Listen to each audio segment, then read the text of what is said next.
Hello, hello, and welcome back for another week in the woeful warrens and sorrowful sumps of Perfidious Manor as we play a little more Darkest Dungeon. And sorrow and woe really are the order of the week this week because, as you can see, Plague Doctor Susan McAllister is once again anchoring our roster like a pair of cement shoes on Luca Brazzi. And I suppose one could make a joke about sleeping with the fishes here and have it be doubly appropriate given Susan's occupation as chief fish scientist on the Aquatica project, but I think I'm just going to let that one go, because Susan's return really has sort of sapped my will to snark.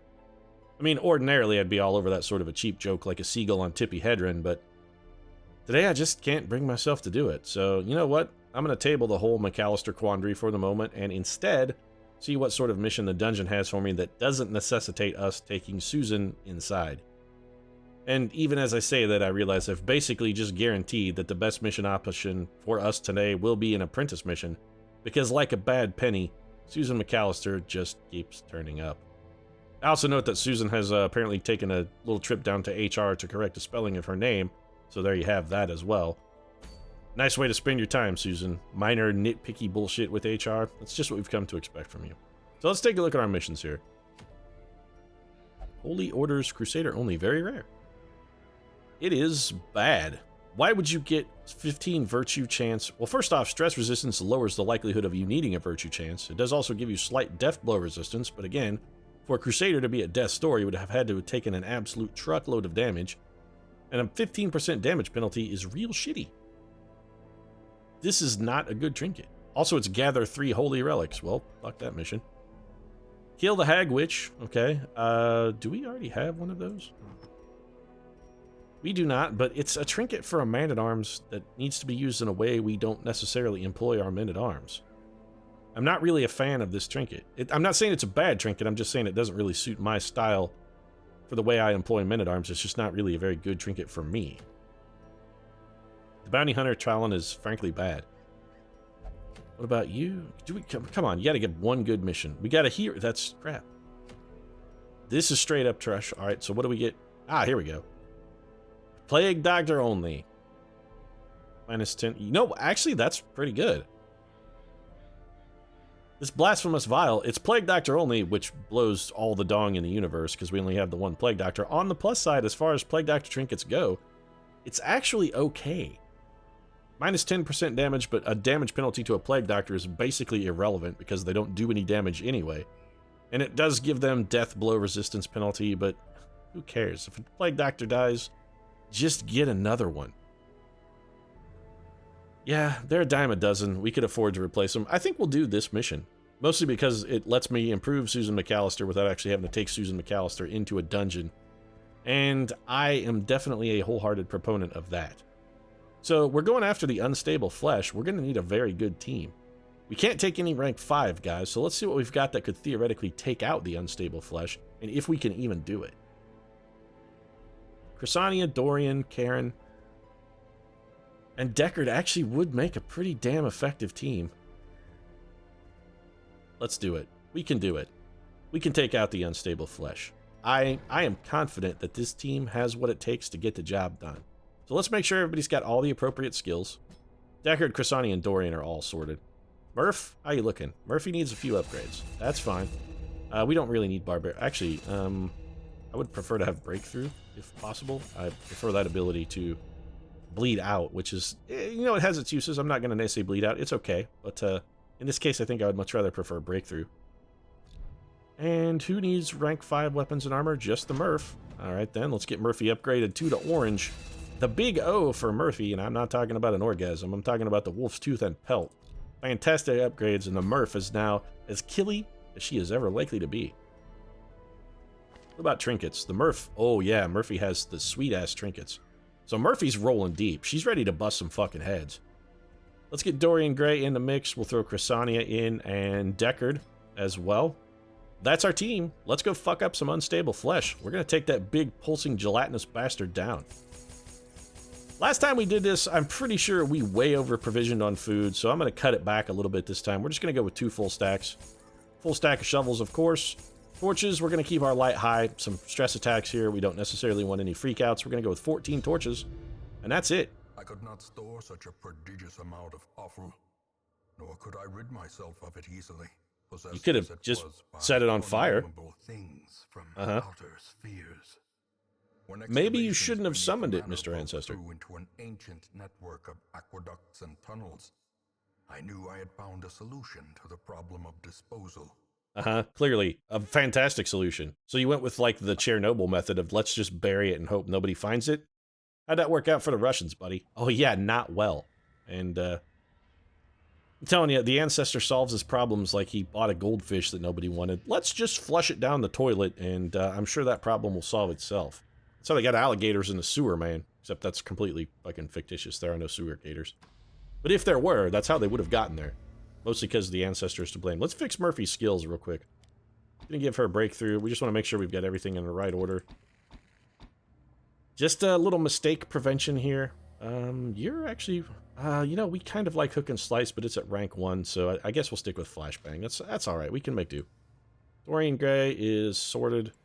And we know that Chrysania is going to be all sorts of good. Yep. Alright. So everyone's geared up, ready to go. We didn't do... do we have camping skills? We do. Let's make sure our camping skills are properly equipped then as well. Encourage. Battle Trance is good. Revel, also good. Sharpen Spear, good. Actually, let's get rid of Revels and take up... Do we want Reject the God? Or would we rather have Revel? You know, I think we'll probably go with Reject the Gods. Chance we might have more stress than we need to at our pre-camp. Sort of our pre-fight camp. Looks like Deckard's covered with the camping skills. Dorian, likewise. And do we want to... Yeah, let's switch over for Bless. I'm going to get rid of Sanctuary and pick up Bless instead. I like Bless just a little bit better. The accuracy bonus will be quite good for us. Now we're ready. Let's go fuck up the flesh. Why does fuck up the flesh sound like a euphemism for masturbating? Why is it that everything to do with either the unstable flesh, the inchoate flesh, or any of the fleshes, when you say, let's do something to the flesh, it all sounds like a euphemism for masturbation? Is that how the unstable flesh came into being? Is it just, you know, it was created based on the Ancestor's sort of self-loathing over his masturbatory habits? I mean, it's perfectly natural, Mr. Ancestor. Everybody does it. There's nothing to be ashamed of, buddy. You don't need to have any lingering shame issues over your masturbation. Clearly, if you spawn the unstable flesh by masturbating, I mean, you're doing something wrong, but that's all the more reason to talk about it, just to prevent that kind of shit from happening. Just a little education about the factor, sir, and maybe you wouldn't have spawned some kind of abominable pig beast that's haunting the halls of your manor. You could have just jerked it into a sock and no one would have been the wiser. Best for everybody, really. Decimated. So that was an exciting fight, and that enemy team didn't get a go. I'm not complaining, by the way. That's not a complaint, Darkest Dungeon. I'm just saying. We really kicked their ass. Just remarking upon how well our troopers did. We're just going to burn that torch. And continue onward. This room is empty. This dungeon layout's pretty good for us. As far as positive things go, we know right where the unstable flesh is. He's going to be right there. And we have a pretty good path to sort of get to him. And not a lot of obstacles in between us and the flesh. Not a lot of obstacles between us and the flesh, just our undies, right? Yeah, that's right. We're gonna fist the flesh. Oh, okay, I'm getting... Alright, I've gone over the top. And I sincerely apologize. So, no more masturbation jokes. Do we need to camp? We've been in one fight and the enemies never even got to swing at us. Sure, we could camp and get buffs. That is true, but honestly, I don't think we need to camp. At this point, we really would be behooved to kind of finish the dungeon once we were done. So let's max our light level. It's up to 100. And in we go. It's time to fist the flesh. We did give Dorian Gray any trinkets. That's a bit of an oversight. Alright, so it has shifted forms. We're going to Sanguine Stroke, which means it's going to heal itself for no particular purpose. So it's going to heal itself 3 times. And it's going to do all of nothing because it's uninjured. So more Sanguine Strokes. I love the fact that you can actually see the embolism moving through it. That's a nice touch. Let's go for a debuff here. Dorian Gray starting things off strong with a 12 damage debuff. That's a good start for us. Alright, so let's keep piling on the damage while we can. While the beast is in this mode, it is the easiest to damage, and now that it's marked, 33 from Deckard, that's a thunderous chunk. Little Bone Zephyr, we dodged it. Dorian Gray, not to be denied, not to be struck by something so feeble as this unstable flesh. Did we get to bleed? We did. So we've got it halfway dead after 1 turn. Oh, it's gone into full-on pig mode. Dorian Gray still proving to be as untouchable as his portrait. The man cannot be damaged while the portrait is safe. Well, let's just keep hacking. Big critical from the Murph, and more bleed. Undulating invasion. Alright, so we're taking a little bit of alien-styled tentacular interaction right there. It's not necessarily fantastic, but we are going to go for a little abyssal artillery. 10 aggregate damage is actually fairly reasonable. Maws of life. Alright, so they've returned to favor and to bleed. Karen Murphy is a little bleedy now, but that's okay. We can probably heal here. Let's throw a patch on Murph. Big 16 damage critical heal. She's going to be back into full shape, and then bammo! Collecting the bounty Deckard, and this thing is on the ropes. Alright, what do you got, Unstable Flesh? You only went for one healing? Don't think that's going to be enough, my friend. You should have maybe sanguine stroked yourself a few more times. Stroking the flesh, am I right? Ah, man, the masturbation jokes just keep coming out of me. Wow, this undulating invasion, that critical was fairly devastating. In fact, I think we're probably going to need Dorian Gray to heal himself. Your wounds are mounting. They are indeed. Also, ooh, you know what? Let's actually go for the anti-venom here. Just in case this heal is worse than I expect it to be. You know, 6 damage is probably okay. There was a non-zero chance, though, that also cut. Holy shit, Rick Deckard just tore that thing in half. So, yeah, it's all the way dead. Deckard's critical was devastating. We got a debuff charm and 175 gold for killing the unstable flesh. Well, I don't know about you, but I'm a little underwhelmed. So I guess we'll keep searching the dungeon until we hit another food prompt and then try and throw a camp, I guess, because that felt a little under-impressive. I'm feeling a little cheated. I mean, that took like 10 minutes, tops, and we destroyed the unstable flesh. I mean, it must have been vastly more unstable than we suspected. Ah, Rick Deckard, despite his 70% trap disarm, still choosing to disarm them all with his face. It's nice to know that some things never change. Murphy has pretty good quirks. Deckard actually has fantastic quirks. We don't really want to change Deckard's. I don't really want to change Dorian Gray's either. You know what? Early Riser is not... no. You know? Actually, I don't know. We're going to pass those books up. I don't want to give anyone a different positive quirk and take a chance on getting a worse quirk than what everyone already has. At this point, for some of our high-ranked troopers, those books really are kind of a negative proposition for us. We stand to lose more in most cases than we stand to gain. So let's just continue on adventuring. Going to have a fight here, which is good. Maybe, well, I was going to say maybe these things will put up more of a fight than the unstable flesh did, but I'm not sanguine about chances of that happening, considering it's maggots and spiders. And there's one maggot dead. Alright. So, well, at least they're going to get a go this time. They did bite Karen Murphy and give her 3 damage, which did nothing. Looks like we might get 5 stress as well. Another 3 damage and 5 stress. I'm still not feeling overwhelmed. Dorian Gray got stunned by that. I don't really think it's going to matter. This stuff is all dead. It's a spider and 2 maggots. I mean, this is not a challenge for a team as, frankly, as powerful as ours. It's kind of an insult, Dungeon. I'm feeling a little slighted here. I'm thinking maybe, just maybe, you're pulling your punches. We're big, we're tough, we're powerful. That's more like it. Give us the large corpse eater. This is the kind of shit we want to see, Dungeon. So we're going to get the mark on that guy so that we can hew it in half with Deckard. Deckard taking a weakened prey, that's a debuff for him as well as a mark. So the enemy returning to favor. 20 damage from Deckard on the chop is solid output. He's going to be taking quite a bit of crunch and munch action here, but that's okay. We're big enough to deal with it. 18 damage and a bleed? No bleed. More munching. Dorian Gray, immune to munching. And let's go for the group heal. Patch everybody back up. Our stress is still remarkably low. Facial... You know what? Let's go for the abyssal artillery here. We don't need to mark. We can get some AoE damage on those back units. Tentacle Devour, dodged by Karen Murphy. Karen Murphy is not having any of your tentacular bullshit. Karen Murphy has dealt with a tentacle beast or 2 in her time running around with Harry Dresden. You spend a little time in the Never Never, and tentacular horrors become just so commonplace that you know precisely how to deal with them. More munching from Deckard. Takes 9 damage and a blight. That's unfortunate, but this beast is done. 51 damage critical. Murphy with the beatdown. She's gonna feast on your heart? You know, Murph, I gotta say, I'm not too terribly sure that's the kind of thing you want to actually eat a chunk of. Seems like that might be a little unhealthy. I mean, it's an all-natural snack, sure, it's a corpse eater, but as something that necessarily feasts on corpses, probably not the cleanest thing. You might not want to put that in your mouth, Murph. I'm just saying. Sure, let's burn a torch and pick up these deeds. Deeds are better than nothing, considering what we're likely to get from the rest. Why did I have you disarm that trap, Dorian Gray? Ambushed by foul invention. Yeah, you know what? It honestly doesn't really matter. We should have done that with, old Deckard there. Trap man extraordinaire. Defeater of replicants. Bester of Rutger Hauer. But, at this point, it doesn't matter. This dungeon is largely a joke. We're going to go to these last 2 rooms, and then we're going to camp, get rid of all of our stress, and leave. Unless there's some kind of apocalyptic battle between here and the end of... You know what? Speaking of apocalyptic battles, we're going full-on dark for the rest of this.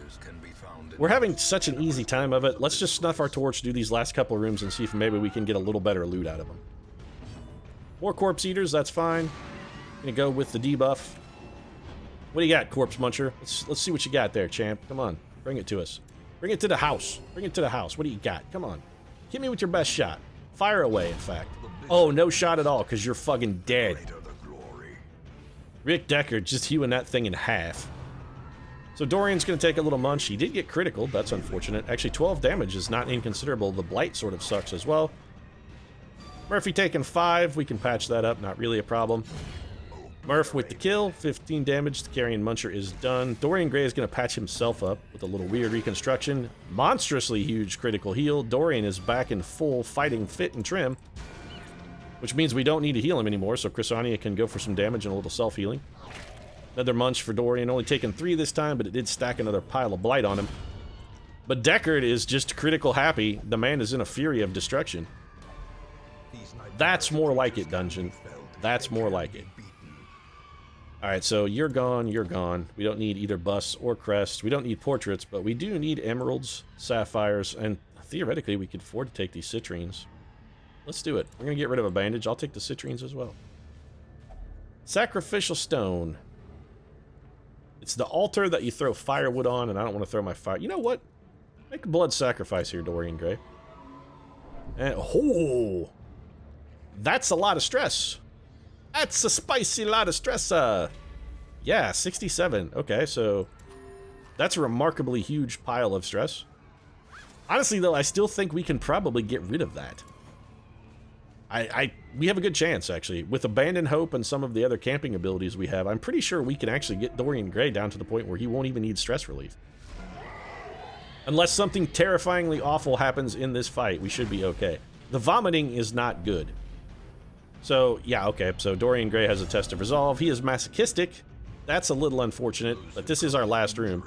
So there's no reason to even try absorbing his stress now. It's fool's gambit to even make the attempt. We're going to go for the flashbang on the spawn. I want this little stress-causing bastard out of the mix. Pushing the Swinotar back is also quite helpful. What do we want to do here? We should probably heal. Let's keep everybody patched up. This Swinotar really can put out quite a remarkable amount of damage. In fact, we need to start doing some marks here. So we're going to have Dorian Gray throw a mark at our Swine Reaver, and hopefully we can get the kill on that guy with a single shot from Deckard. That's sort of what I'm gambling on, is that Deckard is going to critical in his full darkness. Chrysania taking a mace to the face. The stun is really unfortunate. And Dorian Gray's stress is climbing the highest we've ever had stress on a trooper. The pig spear is so devastating. Fortunately, it did not critical. That's really all we can say about that, is that no criticals were delivered. 16 damage is not necessarily what we needed from Dorian Gray there. We needed something a little more. Our healer is stunned. Their pigman is stunned. So let's trade pigman shots. Nice hit from the Murph. Unfortunately, I killed the marked unit. I actually should have had the Swinotar. I should have swung it to Swinotar with that shot. Little trot retreat. Murphy with the dodge. Let's just kill this little bastard then. There's the critical we needed from Deckard earlier, now being delivered. I have a feeling we're going to come out of this one A-okay, though. So we're going to have Dorian Gray throw the mark. Swinotar picks up the mark, the debuff, and now we just hack him into little chunky slops of half man, half pig, half whatever the shit his arm is made out of, because I can't tell. Okay, so Dorian Gray refusing to be healed because he knows that his portrait will keep him safe, and also that Rick Deckard is about to completely destroy his foe, and thus no real concern is required. Alright, we need all the food. Torches barely matter. In fact, we should probably... let's discard the key. Oh, no, we need the key. Let's get rid of the medicinal herbs. We're not going to need those. We'll take the jade. Let's throw the campfire. All right, so reducing Dorian's stress is kind of academic at this point, because he does have to go in for stress relief at any case. So really, we're just going to focus on getting rid of everyone else's stress as best we can, which is done. And, I mean, we could abandon hope, but it seems kind of pointless. That's done. We'll just be out of the dungeon. That's fine. We did pick up the Plague Doctor trinket that we were not particularly desperate to get. We made an absolute laughing stock of the unstable flesh. Picked up 12 crests, some trivial amount of gold as well. Reasonable amount of Resolve EXP, 5 for everybody. Dorian Gray, of course, is going to have to go in for stress relief. Hard-skinned is good. Compulsive is terrible. That has to be we got to get rid of that just absolutely immediately. I hate that quirk more than anything other than Curious. Unyielding's pretty decent. Bloodthirsty is not really a problem, and Chrysania is an absolute blank on this mission. So, all things considered, the unstable flesh, not really putting up much of a fight. We kind of shamed him a little bit. We shamed him. All right, so we got to get rid of Curious. Deckard, that shit has got to go, or Compulsive rather. Either way, that's got to go. Dorian Gray, we're going to hold off on, so he's going to get some stress relief. Let's see if we have any other quirks that we need to get rid of. Brienne has a number of quirks that I wouldn't mind getting rid of. Lazy Eye is ranged skills we don't care about. Faithless, Deviant Taste. Winded is kind of shitty. Let's get rid of that. Deckard, you're already in. Chrysania? You don't really have anything. Fagin. Nothing crippling comes to mind. Murph. Not really. Django? No. Arya's fine. Florence Nightingale. Ooh, she has rabies. You know, I don't mind leaving Florence Nightingale with the rabies because accuracy is not really an issue for a healer. Garrett Jax is anemic. We should get rid of that. That's actually fairly shitty. So Garrett, you are not an anemic fellow. Let's go have that cured immediately. Get you some nice liver and onions, fatten you up with a nice healthy dose of iron. And I'm going to spend upgrades here, I think, on our Nomad wagon. Let's try and get some more trinkets in here so that maybe we can start buying some trinkets with our absolute gigantic truckloads of Scrooge McDuck fortune that we can't seem to find a use for. We do also need to get Dorian Gray a little bit of stress relief. There's nothing he won't do, so you know what, Dorian Gray? I mean, you are Dorian Gray. I think the brothel is the right call for you. Fetch more pillows, because Dorian Gray is going to need all the hookers in the place. And, all of them. He wants the prostitutes, both male and female. He pretty much is just going to monopolize the services of that brothel. He is Dorian Gray, and decadence is no stranger to our young Victorian adventurer. With that taken care of, though, that's really all we had on the menu. I'm going to go ahead and wrap things up. If you enjoyed the episode, feel free to drop a like down in the comment section. Your support really does mean a lot to us. And if you'd like to see us bash more bosses and smack them around the way we just punished the unstable flesh, punishing the flesh, sorry, I had to get in one last masturbation reference. Anyway, consider subscribing as well. Of course, we post new episodes of Darkest Dungeon every Monday, Wednesday, and Friday. Right now, however, thanks very much for watching, and we'll see you again soon. I'm gonna go punish the flesh a little. Thanks for watching.